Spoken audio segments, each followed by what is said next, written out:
Hello दोस्तों, स्वागत है आप सभी का एक संसार के इस लेटेस्ट लाइव स्ट्रीम में। आज के इस वीडियो में आज का जो हमारा टॉपिक है वो है कूलाम का नियम। पिछले दो वीडियो में हम लोग आवेश के बारे में और आवेशों के प्रकार के बारे में और आवेशों के जितने गुण होते हैं, मूल गुण होते हैं, उन सब पर हम लोग चर्चा कर चुके हैं। जिसमें हम लोगों ने पढ़ा था आवेश का क्वांटमीकरण क्या होता है, या जिसको हम लोग इलेक्ट्रॉनों का क्वांटमीकरण या आवेशों का क्वांटमीकरण कहते हैं। आवेशों का संरक्षण का सिद्धांत क्या होता है, सजातीय और विजातीय आवेश क्या होते हैं, इसके अलावा आवेशों की योज्यता क्या होती है। ये सारे भौतिक गुण जो मूल गुण हैं उस पर हम लोग चर्चा कर चुके हैं। तो यहाँ पर हम लोग पढ़ेंगे, जैसा कि हम लोग पिछले वीडियो में पढ़े थे, कि सजातीय और विजातीय जो आवेश होते हैं उनके मध्य आकर्षण अथवा प्रतिकर्षण को कार्य करता है।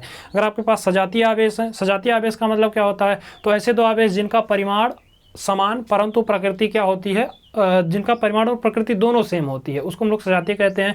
सजातीय का मतलब जैसे दो आवेश हैं और दोनों प्लस प्लस में हैं, तो इस स्थिति में इनके मध्य जो कार्यरत बल होगा वो हमेशा क्या होगा, प्रतिकर्षण का होगा। या दोनों के दोनों आवेश क्या हो, माइनस माइनस हो, तो इस स्थिति में कार्यरत बल क्या होगा, हमेशा प्रतिकर्षण का होगा। तो यहाँ पर जो प्रतिकर्षण बल का मान होता है वो कितना होता है, इसी को ज्ञात करने के लिए, या विजातीय आवेश जैसे एक प्लस है और एक माइनस है, इनके बीच कार्यरत बल आकर्षण का होगा, तो आकर्षण बल का मान है कितना, इसका मान ज्ञात करने के लिए वैज्ञानिक कूलाम ने एक नियम दिया है और उसी नियम को हम लोग कहते हैं कूलाम का नियम।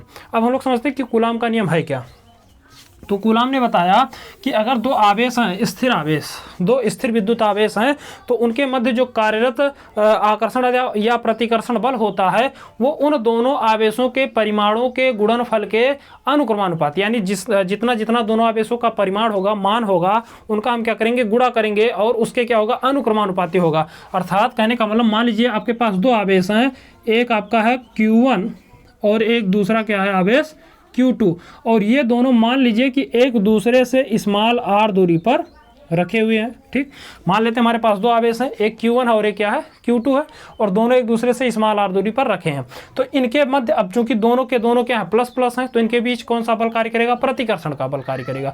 अब प्रतिकर्षण बल का मान आप ज्ञात कैसे करेंगे, इसी के लिए इन्होंने बताया कि इनके बीच जो भी कार्यरत प्रतिकर्षण बल होगा वो इन आवेशों के गुणनफल के अनुक्रमानुपाती होगा, यानी इनका दोनों परिमाण जो है उसके क्या होगा, गुणनफल के अनुक्रमानुपाती होगा। तो यहाँ पर पहले परिभाषा हम पढ़ दे रहे हैं। इस नियम के अनुसार किन्हीं दो स्थिर बिंदु आवेशों के मध्य कार्यरत आकर्षण अथवा प्रतिकर्षण बल उन आवेशों के परिमाणों के गुणनफल के अनुक्रमानुपाती, यानी गुणनफल का मान जो भी आएगा उसके क्या होगा, अनुक्रमानुपाती। अनुक्रमानुपाती का मतलब होगा कि अगर इनका गुणनफल ज्यादा होगा, जैसे Q1 इंटू Q2 के क्या होगा, अनुक्रमानुपाती होगा आकर्षण बल, यानी अगर इनका गुणनफल अधिक होगा तो आकर्षण बल का मान या प्रतिकर्षण बल का मान भी अधिक होगा। और बीच की दूरी के वर्ग के व्युत्क्रमानुपाती, यानी F जो है व्युत्क्रमानुपाती होता है किसके, r स्क्वायर के, 1/r² के। व्युत्क्रमानुपाती मतलब उल्टा होता है, यानी अगर आप दूरी बढ़ाओगे तो बल क्या होगा, घटेगा। व्युत्क्रम मतलब क्या होता है, उल्टा होता है, यानी दूरी अगर बढ़ाओगे तो बल का मान घटेगा, यानी दोनों आवेश दूर दूर होंगे तो इनके बीच जो भी आकर्षण अथवा प्रतिकर्षण बल होगा उसका मान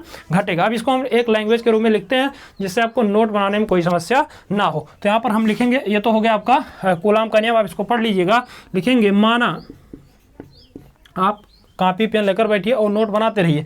माना दो स्थिर बिंदु आवेश, स्थिर बिंदु आवेश Q1 व Q2 एक दूसरे से स्मॉल r दूरी पर स्थित है। दो बिंदु आवेश Q1 व Q2 एक दूसरे से स्मॉल r दूरी पर स्थित है, अतः उनके मध्य कार्यरत आकर्षण या प्रतिकर्षण बल का मान कूलाम के नियमानुसार या नियम के अनुसार, कूलाम के नियम के अनुसार F जो होगा वो अनुक्रमानुपाती होगा Q1 इंटू Q2, इसको बनाएंगे समीकरण नंबर 1, तथा F व्युत्क्रमानुपाती 1/r²। इसको हम लोग बनाएंगे समीकरण 2। कूलाम के नियम में हम लोग जानते हैं कि परमाणु के गुणनफल के अनुपाती, अर्थात Q1 × Q2 के गुणनफल के अनुपाती, और क्या होगा उनकी बीच की दूरी के वर्ग मतलब स्क्वायर के क्या होगा व्युत्क्रमानुपाती, जो कि हमने लिख दिया। फिर लिखेंगे अतः समीकरण 1 तथा 2 से, अब दोनों को हल करेंगे तो यहाँ से आपको एक मान मिलेगा जो कि होगा, आप लिख सकते हैं जो भी दोनों का मान होगा वो होगा आपका F अनुक्रमानुपाती Q1 × Q2/r²। दोनों का मानों का क्या होता, गुणा हो जाता, तो गुणा कर लेंगे। यहाँ पर ये चिन्ह हटाएंगे तो कोई एक कांस्टेंट आएगा। यहाँ पर एक कांस्टेंट आता है K और इंटू Q1 × Q2/r²। इसको घेर लेंगे, ये हो जाएगा आपका कूलाम बल का मान। फिर आगे लिखेंगे जहाँ के एक नियतांक है, के एक नियतांक मतलब के क्या है, एक कांस्टेंट मान है, नियत मान है, जिसे कूलाम नियतांक कहते हैं, जिसे कूलाम नियतांक कहते हैं। फिर आगे लिखेंगे इसका मान, यानी के का जो मान होता है वो होता है 1/4πε0। के का जो मान होता है वो कितना होता है 1/4πε0। ये मान अगर यहाँ पर रखते हैं तो यहाँ से एक सूत्र मिल जाएगा, के F = 1/4πε0 Q1 × Q2/r²। तो ये हो जाएगा मुख्य सूत्र कूलाम के नियम का। मात्रक क्या होता है बल का, तो हम लोग जानते हैं न्यूटन। ये भी लिख सकते हैं, ये भी लिख सकते हैं, क्योंकि के का मान जो होता है 1/4πε × 1/4πε होता है। अब ये 1/4πε का मान कितना होता है, तो ये मान आप आगे लिखेंगे 1/4πε0 बराबर होता है 9 × 10⁹ न्यूटन मीटर स्क्वायर प्रति कूलाम स्क्वायर। ये इसका मात्रक होता है किसका, कूलाम नियतांक का मात्रक न्यूटन मीटर स्क्वायर प्रति कूलाम स्क्वायर। यहाँ पर ε0 क्या है, तो ये भी आप लिखेंगे ε0 आप लिखेंगे निर्वात की वैद्युतशीलता है, निर्वात की वैद्युतशीलता। इसका मान कितना होता है, तो आप ε0 का भी मान लिख लेंगे। इसका मान होता है 8.85 × 10⁻12 कूलाम स्क्वायर प्रति न्यूटन मीटर स्क्वायर। तो ये हो गया किसका मान, ε0 का मान 8.85 × 10⁻12 कूलाम स्क्वायर प्रति न्यूटन स्क्वायर, ये ε0 का मान हो गया। और 1/4πε का मान होगा 9 × 10⁻9 न्यूटन मीटर स्क्वायर प्रति कूलाम स्क्वायर। ये मान आपको याद होना चाहिए, क्योंकि जब आप न्यूमेरिकल सॉल्व करेंगे तो वहाँ पर इन सब का यूज होगा। तो ये तो था आपका कूलाम का नियम। आई होप आपको यहाँ तक की सारी चीज़ें अच्छे से समझ में आई होंगी। यदि आपको किसी प्रकार की कोई समस्या होती है तो आप कमेंट बॉक्स में कमेंट करके हमें ज़रूर बताएं, ताकि हम आने वाले वीडियो में उसको दूर कर सकें। और अगर आपको टॉपिक समझ में आया हो तो चैनल को सब्सक्राइब कीजिए, वीडियो को लाइक कीजिए। साथ ही साथ पहले आप इसका एक स्क्रीनशॉट लीजिए, जिससे आप एक अच्छा सा नोट्स तैयार कर सके। आपको इसमें नोट बनाने के लिए जितनी भी आवश्यक लैंग्वेज होनी चाहिए वो सारी चीज़ें हमने यहाँ पर लिख दी हैं, तो आप नोट्स यहाँ से बना सकते हैं। टॉपिक है वो है कूलाम के नियम का सदिश निरूपण, जो कि अगर देखा जाए तो बोर्ड परीक्षा के दृष्टिकोण से काफ़ी ज़्यादा महत्वपूर्ण है, क्योंकि बोर्ड एग्जाम में कई बार पूछा गया कि कूलाम के नियम का सदिश निरूपण कीजिए। वेक्टर फॉर्म क्या होता है कूलाम के नियम का। अब सदिश निरूपण इसको हम करते क्यों हैं, तो जैसा कि आप लोग क्लास 11 में पढ़ चुके हैं कि जो बल होता है, क्योंकि यहाँ पर कूलाम के नियम में हम लोग क्या पढ़ते हैं, स्थिर विद्युत बल को पढ़ते हैं, दो आवेशों के बीच जो भी बल कार्य करता है। तो हम लोग जानते हैं कि बल क्या होता है, एक सदिश राशि होता है। तो सदिश राशि की दिशा को प्रकट करने के लिए आपको उसका सदिश निरूपण करना पड़ेगा।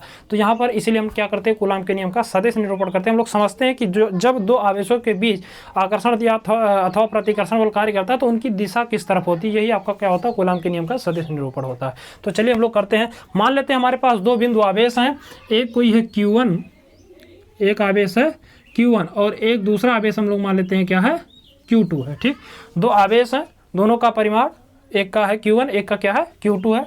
मान लेते हैं कि मूल बिंदु के सापेक्ष इनके स्थिति सदिश, मूल बिंदु आप निर्देशांक ज्यामिति पढ़े होंगे या पिछले साल क्लास 11th में आप सदिश निरूपण में पढ़े होंगे। एक होता है स्थिति सदिश, पोजीशन वेक्टर। किसी भी सदिश की स्थिति को प्रकट करने के लिए जिस भी सदिश का उपयोग किया जाता है वही क्या होता है, पोजीशन वेक्टर होता है, स्थिति सदिश होता है। तो यहाँ पर हम लोग मान लेते हैं ये आपका क्या है, मूल बिंदु है ओ। मूल बिंदु के सापेक्ष Q1 की स्थिति सदिश को हम लोग मान लेते हैं क्या है, R1 है, क्योंकि स्थिति सदिश का जो प्रतीक होता है वो होता है स्मॉल r, यानी स्थिति सदिश को स्मॉल r से व्यक्त करते हैं। तो Q1 की स्थिति सदिश को हम लोग R1 मान लेते हैं। Q2 की स्थिति सदिश O के सापेक्ष, मूल बिंदु के सापेक्ष हम लोग मान लेते हैं क्या है, R2 है। ठीक, तो ये दो आपके आवेश हो गए Q1 और Q2, और इनकी स्थिति सदिश हम लोग मान लेते हैं किसके सापेक्ष, मूल बिंदु के सापेक्ष। एक की R1 मान लेते हैं, एक की R2 मान लेते हैं। आप ध्यान से पढ़िए, आपको सारे कॉन्सेप्ट अच्छे से समझ में आएंगे। ठीक, हमें बताना क्या है कि इन दोनों के बीच जो भी कार्यरत आकर्षण या प्रतिकर्षण बल है उसकी दिशा किस तरफ होगी। तो हम जानते हैं ये भी प्लस है, ये भी प्लस है, तो प्लस प्लस के मध्य हमेशा क्या होता है, प्रतिकर्षण होता है, क्योंकि ये क्या है, सजातीय आवेश है, क्योंकि दोनों का परिमाण क्या है, सेम है। दोनों का जो परिमाण नहीं, प्रकृति सेम है। परिमाण तो इसका Q1 इसका Q2 है, लेकिन प्रकृति क्या है, सेम है। और अगर आवेश की प्रकृति मतलब होता है दोनों पर जो आवेश चार्ज है प्लस, दोनों के क्या प्लस हैं, तो अगर दोनों के दोनों प्लस हैं तो इस स्थिति में इनके बीच हमेशा क्या होगा, प्रतिकर्षण होगा। यानी इस स्थिति में ये आवेश क्या करेगा, Q2 पर एक बल लगाएगा बाहर की ओर विपरीत दिशा में, और उसके जस्ट विपरीत में Q2 भी क्या करेगा, Q1 पर उसके जस्ट विपरीत दिशा में क्या करेगा, बल लगाएगा। यानी कुल मिलाकर बात करें तो ये दोनों के दोनों आवेश क्या करेंगे, परस्पर एक दूसरे पर विपरीत दिशा में बल लगाते हैं। तो यहाँ पर हम लोग लिखते हैं कि Q1 के कारण Q2 पर लगने वाला जो बल होगा उसकी दिशा किधर होगी, उसकी दिशा इधर होगी, और इसको हम लोग मान लेते हैं F21। F21 का मतलब है कि दो पर बल लग रहा है, किसके कारण, एक के कारण। जिस पर बल लगता है उसको पहले, जिसके कारण उसको बाद में। तो यहाँ पर जो आपका वेक्टर F21 है, ये क्या है, ये बल है किसके कारण, Q1 के कारण, किस पर, Q2 पर, जो कि उधर की तरफ लग रहा है। ठीक इसी प्रकार से Q2 भी Q1 पर क्या करेगा, बल लगाएगा। इसकी दिशा किधर होगी, इसकी दिशा इधर होगी। ये होगा आपका वेक्टर F12। F12 क्यों लिखे, क्योंकि एक पर बल लग रहा है किसके कारण, दो के कारण। तो F12 इधर लग रहा है और F21 किधर लग रहा है, उधर की तरफ लग रहा है। ठीक, हम लोग मान लेते हैं अभी कूलाम का नियम लगाना पड़ेगा, क्योंकि आपको कूलाम बल यहाँ पर ज्ञात करना, बल का मान ज्ञात करने के लिए कूलाम का नियम ही है। तो कूलाम के नियम में आपको दोनों आवेशों के बीच की दूरी भी चाहिए, यानी आपको देखना पड़ेगा कि ये दोनों आवेश एक दूसरे के सापेक्ष कितनी दूरी पर हैं। तो हम लोग मान लेते हैं, यहाँ पर आप पढ़े हैं सदिश योग में कि ये भी एक सदिश है, ये भी एक सदिश है। आप सदिश निरूपण किए, या सिंपली आप मान लीजिए कि यहाँ पर इसके सापेक्ष Q1 के सापेक्ष Q2 की स्थिति सदिश, यहाँ पर Q1 के सापेक्ष Q2 की स्थिति सदिश अलग अलग बुक में आपको अलग अलग हिसाब से मिलेगा। Q1 के सापेक्ष Q2 की स्थिति सदिश को हम लोग मान लेते हैं, Q2 के में देख रहा है तो R21। ठीक, Q1 के सापेक्ष Q2 की स्थिति सदिश क्या हो जाएगी, R21 हो जाएगा। और Q2 के सापेक्ष Q1 की स्थिति सदिश, यानी इसके सापेक्ष अगर हम पहले की स्थिति सदिश देखें तो ये हो जाएगा R12। ठीक, ये होगी क्या, स्थिति सदिश एक दूसरे के सापेक्ष, Q1 के सापेक्ष Q2 की स्थिति सदिश R21, और Q1 की स्थिति सदिश Q2 के सापेक्ष R12। अब इसकी दिशा को दिखाने के लिए हमें एक एकांक सदिश हम लोग यूज में लाते हैं, जिसको हम लोग एकांक सदिश कहते हैं, यूनिट वेक्टर कहते हैं। तो एकांक सदिश जो होगा उसकी दिशा इधर होगी, जिस तरफ ये सदिश है। तो यहाँ पर जो एकांक सदिश होगा उसकी दिशा इधर हो जाएगी, जो कि होगा R21 कैप। एकांक सदिश को हम अंग्रेजी के अक्षरों के ऊपर कैप लगाकर प्रदर्शित करते हैं, आप क्लास 11 में पढ़ चुके हैं। इसी प्रकार यहाँ पर जो एकांक सदिश होगा वो हो जाएगा आपका कैप R12। ठीक, तो ये तो हो गया एकांक सदिश, जिसके कारण हमें दिशा क्लियर होगी कि इसकी दिशा किस तरफ है। ठीक, अब यहाँ पर हम ये F12 और F21 का बल का मान ज्ञात कर लेते हैं, और फिर प्रूव करते हैं कि दोनों की दोनों दिशाएं परिमाण में बराबर है, क्या है कुछ इसका सदिश निरूपण हम कर लेते हैं। तो यहाँ पर लिखेंगे माना, यहाँ पर लिखेंगे माना। अब आप इसको नोट करते हुए चलिए फिगर पहले बनाएंगे, उसके बाद लिखेंगे माना दो बिंदु आवेश Q1 व Q2 की स्थिति सदिश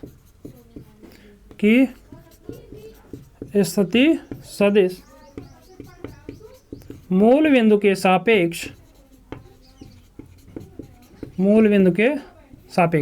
सापेक्ष क्रमशः Q1 की स्थिति सदिश कितनी है, जो कि आपकी R1, तो यहाँ पर लिखेंगे R1 तथा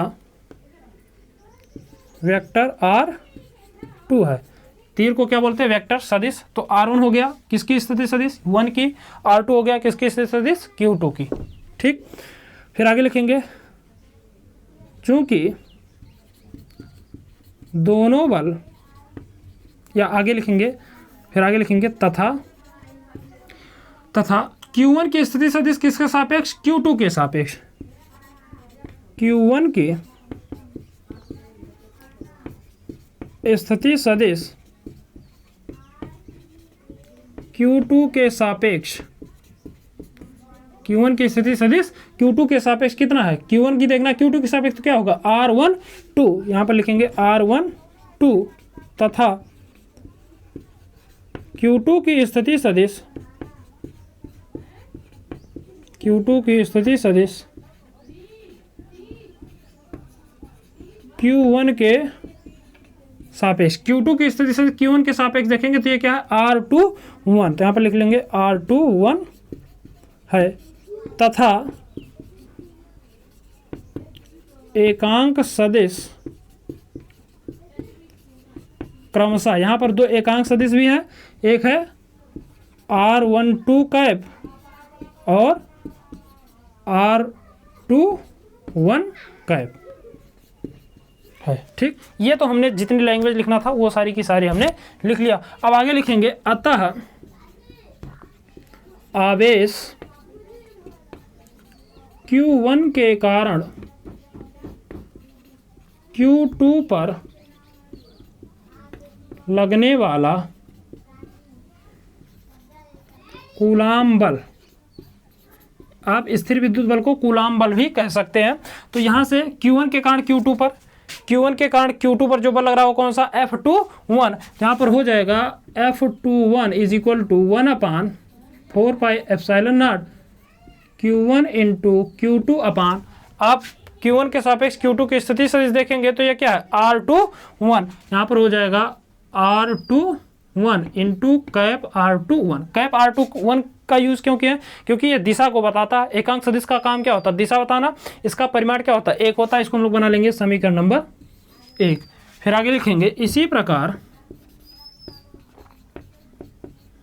प्रकार आवेश Q2 के कारण, अभी Q1 के कारण था, Q2 के कारण Q1 पर लगने वाला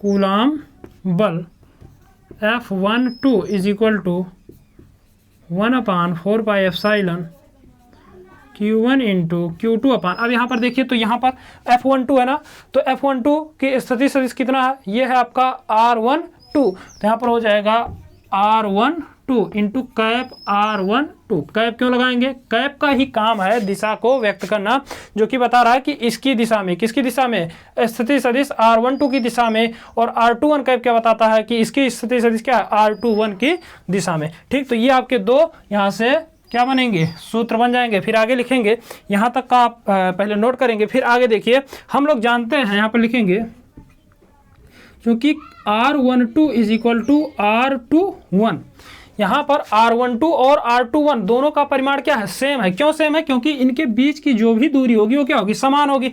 तो यहाँ पर R21 या R12 दोनों का दोनों मान क्या है? सेम है। और लिखेंगे cap R12 is equal to minus cap R21। और यहाँ पर R12 कैप क्या है? R12 कैप, ये क्या है? एकांक सदिश है। जिस भी सदिश पर कैप लगाया जाता है वो क्या होता है? एकांक सदिश होता है। और एकांक सदिश का परिमाण सदैव 1 होता है। और बराबर माइनस R21। माइनस क्यों लगाए हैं? तो हम लोग जानते हैं कि एक की दिशा इधर है और एक की दिशा इधर है। तो आप पिछले साल सदिश निरूपण में पढ़े हैं कि अगर दो सदिश ऐसे हो कि दोनों का परिमाण सेम हो और दिशाएं विपरीत हो, तो उसको आप बराबर लिख करके एक के सामने क्या करते हैं? माइनस लगाते हैं। माइनस से यह बताता है कि दोनों की दिशाएं क्या परस्पर विपरीत हैं। तो हम लोग जानते हैं कि R12 और R21 दोनों का दोनों परिमाण सेम है। सेम क्यों है? क्योंकि ये भी एकांक सदिश है, ये भी एकांक सदिश है, और एकांक सदिश का मान सदैव 1 होता है। यानी इसका मान भी 1 है, इसका मान भी 1 है। बस अंतर क्या है? दोनों की दिशा अलग है, तो इसलिए हमने क्या लगा दिया? यहाँ पर माइनस लगा दिया। अब हम क्या करेंगे? R12 का मान समीकरण नंबर 2 में लाकर रखेंगे। यहाँ पर लिखेंगे, अतः समीकरण 2 में R12 का, कैप R12 का मान रखने पर। अभी मान रखते हैं तो यहाँ से आपको मिल जाएगा, ये मान रखेंगे तो यहाँ से हो जाएगा F12 is equal to 1/4 pi epsilon naught Q1 into Q2 upon R12। अब देखो आप चाहे R21 लिखो चाहे R12 लिखो, बात एक ही है। तो हम क्या करते हैं, हम जानते हैं ना R12 बराबर R21 है, तो इसकी जगह पे हम क्या करते हैं, R12 की जगह क्या लिख लेते हैं, R21। तो यहाँ पर आप लिख सकते हैं R21 into minus cap, minus है ना, आप R12 है ना यहाँ पर R12, तो R12 की जगह क्या आ जाएगा, माइनस का R21 कैप R21, ठीक, माइनस आगे आ जाएगा तो यहाँ से हो जाएगा F is equal to minus 1/4 F12 is equal to minus 1/4 pi epsilon into Q1 into Q2 upon R21 और इंटू कैप R21।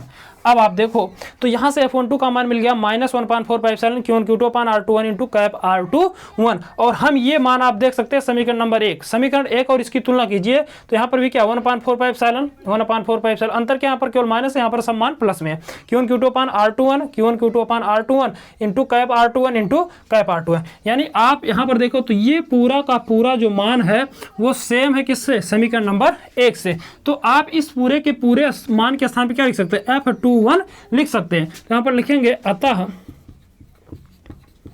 समीकरण 1 से, तो समीकरण 1 से आपका हो जाएगा F12 is equal to minus cap F21, इस पूरे का मान क्या है F21, और ये आपका सदिश निरूपण हो गया। अब इसका मतलब क्या हुआ, F12 equal to minus F21 का मतलब क्या हुआ, इसका मतलब ये हुआ कि दोनों के दोनों बल क्या है, परिमाण में समान है, यानी जितना बल पहला आवेश दूसरे पर लगा रहा है उतना ही बल दूसरा आवेश पहले पर लगा रहा है, तो दोनों के दोनों बलों का परिमाण क्या है, समान है, परंतु दोनों की दिशाएं विपरीत हैं। दिशा विपरीत क्यों, क्योंकि यहाँ पर क्या है, माइनस चिन्ह है, और माइनस चिन्ह का काम है कि ये प्रदर्शित करता है कि दोनों के दोनों आवेश क्या है, परिमाण, दोनों के दोनों जो बल हैं वो क्या है, परिमाण में बराबर हैं, क्योंकि बीच में बराबर का चिन्ह है, लेकिन माइनस चिन्ह ये बताता है कि दोनों की दिशाएं क्या है, परस्पर विपरीत हैं। तो आप लिख सकते हैं अतः कूलाम का नियम न्यूटन के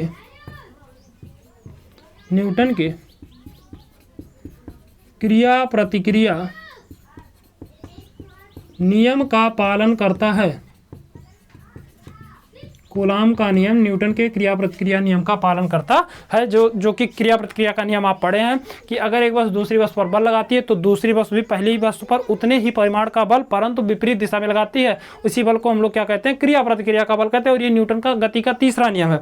तो यहाँ पर हमने प्रूफ कर दिया, और ये आप इस प्रकार से कूलाम के नियम का सदिश निरूपण कर सकते हैं। तो आई होप आपको यहाँ तक की सारी चीज़ें अच्छे से समझ में आई होंगी। आप नोट बनाना चाहते हैं तो आप स्क्रीनशॉट लीजिए और एक आप अच्छा सा नोट तैयार कर लीजिए। यदि आपको वीडियो सारे टॉपिक अच्छे समझ में आए तो चैनल को सब्सक्राइब कीजिए, वीडियो को लाइक कीजिए। मिलते हैं अगले वीडियो में, तब तक के लिए जय हिंद।